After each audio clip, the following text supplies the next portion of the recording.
in game. Someone just sent me a Snapchat. I can't not reply to it because it's just I've got such a good response.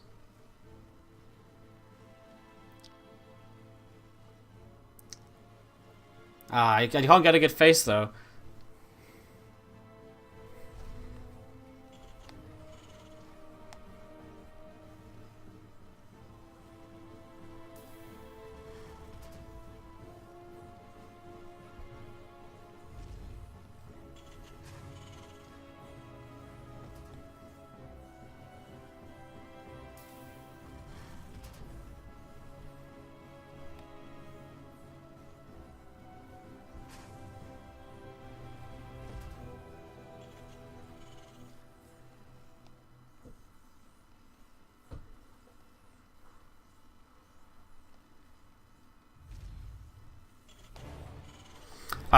Alright, that was very important, guys. Definitely worth just watching KeeN's base for a minute for. Alright, guys, let's do this. The bottom right-hand side of the map, it is going to be the blue Terran player. Give it up if you're going to be cheering on KeeN in this best of 3 TvT.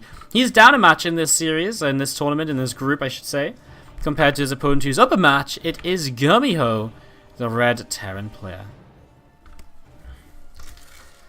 Alright, so we set up into game number 1 of this best of 3 and look to see what is happening, what's going on. As we go into TvT, I love TvT actually. I mean, TvT is a bit of a love-hate relationship where sometimes you have a great time, sometimes you have a really bad time. But yeah, it's always fun to watch. I always feel like the early game TvT is one of the funnest to watch. As we set up into this and see what's gonna happen. Courage by Kyla Lagrange, Wrexham. It was really awkward name to say. It's like Kyla, K-Y-L-A, space, La, space, Grange, like G-R-A-N-G-E. Kyla Lagrange. And I think it was Courage, but I'm not sure. It might have been another one. She's got a bunch of songs that sound sort of, they're all kind of similar. So yeah. That's sarcasm. I wasn't being sarcastic. Wrexham usually is banned the last week or two. He comes in and he says some stupid shit and gets banned every day. And we expect better of him as well, so I'm actually really impressed that he's not being banned all day. Good job, Wrexham, you've done it. You've improved your life. Well, you've improved your Twitch presence. Anyways, we set up into this, guys, and we set up to see what's going to happen. Reaper comes in and actually does kill off a Reaper of GuMiho. GuMiho does get a worker kill, and he gets a bit of a scout as we see both players off and away with a fairly early Cyclone. We're going to see GuMiho's a little bit later because he goes into Hellion first. This is the build we saw Innovation doing a lot. In fact, Innovation and also the other Terran player we had yesterday, Alive, doing a lot in their matchup. So this really seems to have become the very standard TvT build order, as we are going to be seeing the Cloak Banshee coming up from KeeN and the Liberator coming up for GuMiho. So setting up into this, and we're going to be seeing what's going to happen. We're going to see the Cyclone moving forwards. Ooh, a little bit of an engagement starting. I think that was a bit better for KeeN right away. Hits the grenade on the Cyclone. Both players lose their Cyclone, and the Reaper will go down as well in the end. So, all said and done, both players have ended up losing the same amount of units, more or less. KeeN actually lost an extra Reaper somewhere along the way, which I missed out on. As we do see an SCV dead for each, so pretty even situation so far. GuMiho will take the opportunity to move across the map. But with a Banshee towards the front, he's not going to be able to get too much done. As we do see a Raven on the way for both players as well. This Liberator, though, I mean, what is there to shut down a Liberator? Well, there's 2 Marines on the way. The Raven will take quite a long time to finish building, so that Order Turret won't be ready for a little while. I'm just going to be seeing these couple of Hellions in the Reaper. Actually, just going to see the Reaper popping up into the natural expansion right away now. And that SCV taking quite a few shots. Does see the Reaper going down now. And there's that Liberator coming in, though. GuMiho picking up 4 kills already. So 4 kills already made here. And we're going to see this Liberator sieging once again. And you'll see that SCV picked off as well here. So another SCV going down. And these few Marines continue to push this Liberator away over to the right-hand side of those sieges up once more. We'll get a couple of these Marines at least. So, again, not so bad. Not too bad an issue. And, yeah, Liberator having a great time so far. Hellions at the front too. In fact, is GuMiho just going to win this game off of this? Because right now, it really looks like it. He's got Hellions still going around in the natural expansion, which is going to force the Order Turret most likely. If you force the Order Turret here, then what do you do about the Liberator in the main base? Well, not really anything at all, which is what SCVs are also currently going down to. Okay, he is going to drop the Order Turret in the main on top of the Liberator, but 14 workers killed. GuMiho is just caused this to go out of control. Absolutely crazy. GG. GuMiho picks up game number 1 of this best of 3 series. GuMiho right away there, picking up game 1, and boom. GuMiho is off and away. Okay, it wasn't so bad. She appreciated the cringe, which is good because I can't resist making cringy jokes half the time. Alright, let's do this. Top left hand side of the map, our blue Terran player. Give it up for KeeN. And to the bottom right, it's GuMiho. Dun dun dun.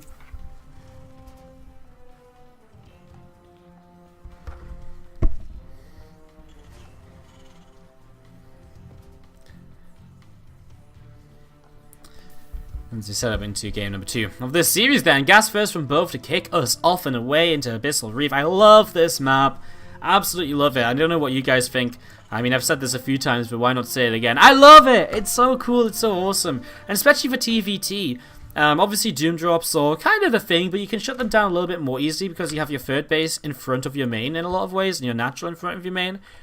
So, Doom drops on the end of the world now. There's still some good tank positions, a lot of ledges to use as well. But what I do love about this map outside of all of that, which is actually an issue in all TvT maps, what I love about this matchup is the fact that there's just so many pathways, and TvT is so much about the map control, that what you're really going to see in this game most likely is that the player who just has the better map control and who keeps on contesting the map control throughout the game is probably going to come out ahead. So that's what we're kind of looking at here right now as we see SCVs. Well, and actually an SCV from GuMiho coming across. We're actually going to see both players looking to expand early. It is a larger map, and you definitely can get away with expanding a bit early on this one rather than going double gas. Because it does, you know, you have a lot of time to build up units. As no way, that SCV actually got the ACC down while that SCV was circling it. Got him down right in the middle of his patrol path, so it's going to be seeing the SCV from GuMiho turned away, and both players mirroring each other so far. But again, I love the fact that, you know, there's so many attack paths to use, and for TvT that can be really, really fun to see, because it's not like TvZ where the Zerg's going to have fast moving units, and it's not like TvP where you don't really use kind of multiple attack paths also, you know, as much. You know, you generally use it with larger armies. In TvT, it's all about kind of really seeing exactly where your opponent is, because position is so important. You can't just react late in TvT like you can maybe do in TvP and reposition your army to fight against it. As we're just going to be seeing this group of workers rejoined by the worker who was scouting. Wardy should post a selfie on Reddit/r/roast me. I really shouldn't, because it would be dreadful, and I would probably feel really shit about my life. So probably a good reason not to post a selfie on r/roast me, isn't it? I'm pretty sure Twitch chat roasts me most of the time anyway. All the YouTube comments, actually. YouTube comments are incredible. It's amazing how much, or how many times I get really bad YouTube comments. In fact, I'd say like 75-80% of YouTube comments I get are like super negative. They're like, oh my, I've already had this conversation today, haven't I? They're like, some guy today was like, do you even speak English, question mark. Oh, there's loads of them. The thing is, as well, obviously on YouTube they're expecting it's not so much. Oh, I'm not referee. On YouTube, there's not so much about. It's not so much about. They don't realize that you're doing loads of casts in a row a lot of the time. In that, you know, sometimes you're just having a bad day, a bad cast or something. So yeah, rip. I actually, on my most recent uploads for the I Am Katowice VODs, I uploaded, and I actually just put a disclaimer in the description. I said, look guys, hey, I was having a really shitty few days because of tech issues, so when I sound tilted as fuck and I make bad calls and all the rest of it, that is my excuse. Straight up, just making an excuse. Please don't hate me. Thank you. Okay, so we do see a couple of Marines just working their way through a Reaper there, and Reaper does get into scout from GuMiho. Picked off the Reaper of his opponent just before as well. Picks off one STV, which was low from earlier, and does now go down. So Reaper gets shut down. In terms of follower build orders here, actually, well, if we just have a quick look at the units tab, you can see that obviously GuMiho has invested into a few Hellions, looking for a Hellion drop here in the very near future, compared to KeeN, who's starting up a Cyclone and has some Marines on the way as well. I'm also going to be seeing the Medivac lifting on up, and Reaper moving around as well, looking to see what else is happening. Medevac will move towards the side of this base, so going to unload here and get set and ready to go. Siege Tank and a Raven is continuing to build as well, so a few Hellions moving forward here. Some SCVs will start to get roasted. There's 2 going down, and he has a few more going down as well. 5 now killed, now 7. And continues to chase with these Hellions, going up to 10 workers killed, now 11 workers killed. GuMiho once again finding early damage in this series against KeeN, and that is once again going to put him into a pretty decent position to kind of work forwards from. Dropping down once again here actually helps him to pick off a few of Marines as well, just because they were fighting through this mineral patch choke. And it's again KeeN who's losing out on a lot in these early stages, and GuMiho who is really just taking the advantages into his own hands. Now again, if KeeN loses this, actually, the group is already decided in the sense that it's going to be... Well, actually not quite, because if Namshar beats GuMiho, we could have a 2-1 tie. Potentially.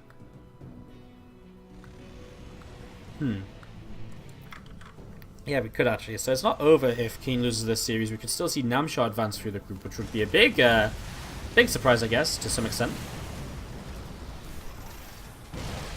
I'm just going to see the Siege Tank just sat down here on the low ground, and again a couple of Vikings up in the sky as well, looking to see what they can get up to. You're going to see these depots getting shot at, and we're all going to see...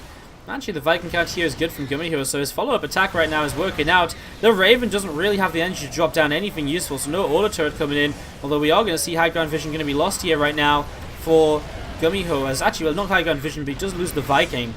Oh man, he's going to win this, well, he's going to trade 1 tank for 1 tank. Actually, this tank is going to be able to kill that one off from the low ground, so... I mean, this is still a little bit annoying, still to 9 mana, and I mean, it is just going to keep putting GuMiho into a better and better position. Now the Viking comes forward, the Medevac will be forced to boost away and just does manage to pull back here. 2 Vikings now coming in, naturally will push back that Viking, and we'll see the Siege Tank just going to siege onto a mineral line to try and continue shutting down the economy of KeeN on these 2 bases. The more he kills right now, the better position he gets into, and now there's those tanks sieged up in response. He is going to try and drop his Vikings on top of this to try and help out, and he is going to try and target that tank down, but it doesn't go his way. This doesn't really work out at all for GuMiho as he was expecting it to.